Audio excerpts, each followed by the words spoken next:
Welcome to the Happiness Podcast. I'm Dr. Robert Puff. If we go to a bar one Friday night and have too many drinks, and instead of taking Uber or Lyft home, we decide to drive home, and then we get in an accident and hurt someone, it's understandable what we did, and there's consequences now that we have to face because we made some very bad choices that night. But what happens when we aren't the person that decided to drive home, but we're the people in the other car, and now we're in the hospital with a broken back, and we're in a lot of pain, and we don't even know if we'll be able to walk again? What happens here? We get it when bad things happen to people that make bad choices, but what about people that aren't making bad choices, and then bad things happen to them? Why is that?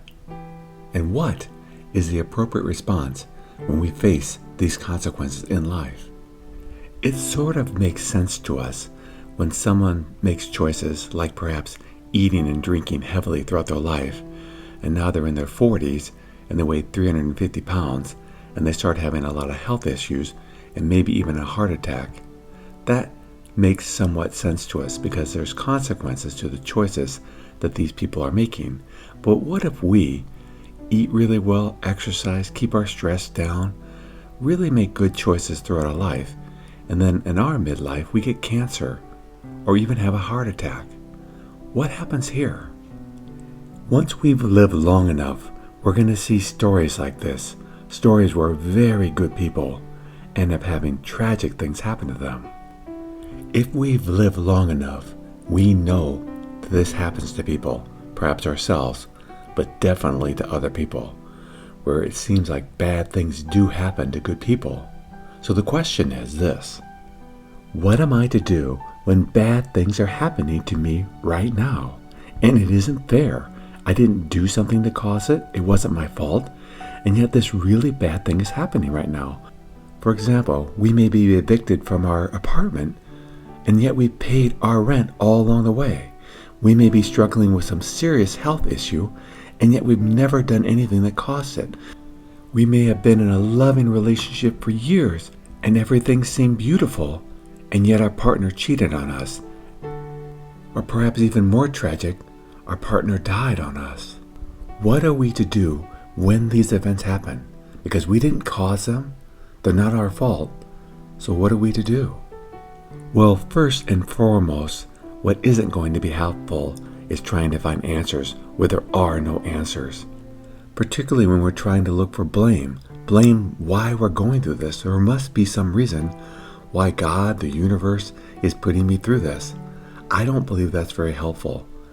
Even if there were, I still don't think it's very helpful, because it's very unlikely we're going to find answers that way. What is a far better approach is to do this. This is what we say to ourselves: I'm not responsible for what happened to me, but I am responsible for how I handle it. And do you know why this is so important? Because it's the one thing we have control over: how we respond or how we react to situations where it is very unfair. That's the one thing we have control over, our response. Going back to my first example, let's say we were hit by a drunk driver one night coming home, and now we're laying in the hospital with a broken back, and we're in pain. What do we do here? Well, what we're responsible for is our response. So what would be the choices that we'd have available to us? We could address how to alleviate the pain, perhaps through exercise, perhaps through massages, perhaps through medication. Those are choices that we need to make.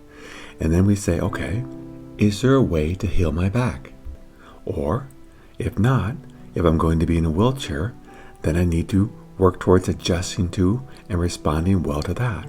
Living life in a wheelchair, because lots of people do, and they have beautiful lives. Probably the two best examples in history of this are Stephen Hawking, who was diagnosed with ALS when he was still at university and wasn't given long to live. He decided that he wasn't getting that bad that quickly, so he finished up his PhD and went on to make major contributions to the world of physics. I mean, he's one of the most well-known physicists that have ever lived. And yet, towards the end of his life, He was in a wheelchair and had to speak through a computer. Or how about Helen Keller? She was born blind, she was born deaf, and yet she made major contributions to our world and has been an inspiration for millions. In the long run, what happens to us isn't going to matter in the sense that it's going to either ruin our lives or make our lives miserable or terrible. What's going to make our lives miserable or terrible is not what happens to us. It's our response to what happens to us. That's what's going to either ruin our lives because of how we're responding, or we can respond in ways that makes our life beautiful no matter what life has thrown us. Here, sadly, is what often happens. Yes, bad things do happen to us when we did not deserve them. So we get very angry, we get very upset, we get overwhelmed, and we just are pissed off sometimes. And that negative dark energy, which can be there for a little while, of course, we do need to express our feelings and be upset when bad things happen to us. But then we need to say, how do I respond well? Because what often people do is they get so overwhelmed by these negative feelings and their thoughts keep ruminating on how unfair life is, and they get caught in a vicious cycle of hate and anger and sadness where they're stuck. And the truth of it is, we don't like to stay stuck forever. We want a reprieve from our suffering. Now, the best way to get a reprieve from suffering is to heal it, to make good choices, to move on. But there are other choices we can make, and they numb it temporarily, but they definitely don't take away the pain and suffering. For example, a relative of mine moved into a retirement community, and she had a neighbor whose husband died. And how she responded to this pain, because it felt very unfair to her. They finally reached retirement, and she had all these plans to see the world with him and have fun and enjoy life together, and then he left her. It was so unfair. And so what did she do? She started drinking. She drank heavily. You could go by her house and her trash can would be full of liquor bottles. That was her response to her pain and suffering, because she had a loving relationship and she lost her husband. Well, my relative who lived next door to her husband died too, and she deeply loved him. What did she do? She did let herself grieve, but she told me, she said, I'm not going to get depressed. I know if I do that, I'll end up like my neighbor. So she got actively involved in all the activities they had at the program. She traveled with her girlfriends, and she got involved with her family and her kids and her grandkids, and she had a beautiful life. She got a couple pets, and her life went on, and she, to her dying breath, led a full, rich life. Even though later in her life she had health issues, she still got out there and did things and had a blast. It's all how we respond to when bad things happen to us, because we can't control it when they happen. And they happen sometimes out of nowhere, and they're probably going to happen to all of us. Bad things are going to happen to good people. Bad things sometimes are going to happen to us. What we're in control over is our response. No one can take that away from us. If our lives, because of how we respond to when bad things happen to us, turns out like crap, and we have a miserable life, that is completely our fault. If our lives turn out beautiful because of how we respond, because of bad things that happen to us, that is completely our fault too. And I would argue we have to be very careful for looking for reasons as to why bad things are happening to us. That, I believe, is the path of suffering, because sometimes we find them, sometimes we create them, but even if we do find that we were somewhat culpable for something that happened to us, again, what we're responsible for now is how we handle it, even when we do make bad choices that have consequences. So if we end up being a drunk driver and hurt someone badly and go to jail for 10 years, our response will be, how do I handle jail? And how do I handle it when I get out? Will I come out and become a drunk? Will I become a reformed person and help others not to do that? We have the power to respond well to any situation, even when we are responsible. But what is far more important is stop trying to blame, stop trying to look for causes and far more look for solutions. Okay, this has happened. This is the consequences of what happened. Whether I caused it or not, what I am responsible for is my response.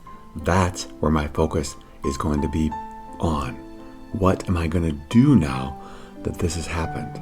And I want to argue adamantly that there is a response, a good response, no matter what we go through. I've seen so many tragedies in my life as a clinical psychologist. You probably can't even imagine how many stories I've heard. And yes, sometimes people's lives turn out very poorly afterwards, but that is usually because of the choices they made. But I've also seen people who've had very tragic things happen to them that have turned out beautifully because that is the choices they made. We are capable of living astonishing lives no matter what has happened to us. No matter how dark things get, there's always light. There's always ways we can respond well. So in conclusion, I want to give you very specific tools that you can use if right now bad things are happening to you and you don't deserve them, or even if you do deserve them, how to deal with them well. Okay, the first thing we do is we stop looking for causation. It isn't going to be helpful to say, why is this happening to me? This is so unfair. That is a path of suffering. Even if I caused it, why did I make that choice? Why was I so stupid? That is the path of suffering. We really need to stop that. When we notice we're getting on that path of looking for explanations, what is the cause of this suffering? Why did God do this to me? That is a path of suffering. We need to stop that. And instead, once we realize that we're doing that and we stop it, then we focus our energy on, what can I do? This is what's happening. What am I responsible for? How do I make this better? And that's what we focus on. Sometimes it's just taking a deep breath because we're in a lot of pain. Sometimes it's going for a walk. Sometimes it's calling a friend. There's just always something we can do to alleviate what we're going through right now. Always. Do not give up hope. Find the tools that makes it better, even if it's just for a moment. A moment reprieve can be beautiful. Thank you for that break. And by not getting stuck on how long is this going to go on for, instead saying, what can I do to make this better? And it might be making it better just right now. But those little breaks and not getting stuck on how long is this going to last? Why did this happen? Or is this going to go on forever? Those are the path of suffering. Instead, we focus on solutions. Instead, we focus on what we're responsible for. And what we're responsible for is how we handle it. And when we realize that, then we get proactive on finding things to make our lives going forward better. They may be small at first. They may be minuscule. But a few steps forward will create hope. And with that hope, with that improvement, and when we do tackle things when life isn't fair, we'll realize that no matter what life throws at us, we can have beautiful lives because we're in control of how we handle our response to what happens. And we can always respond with love, with grace, with hope, with dignity, with joy. And may I make one last suggestion? Write this down, look at it often, and I think you'll find it very helpful.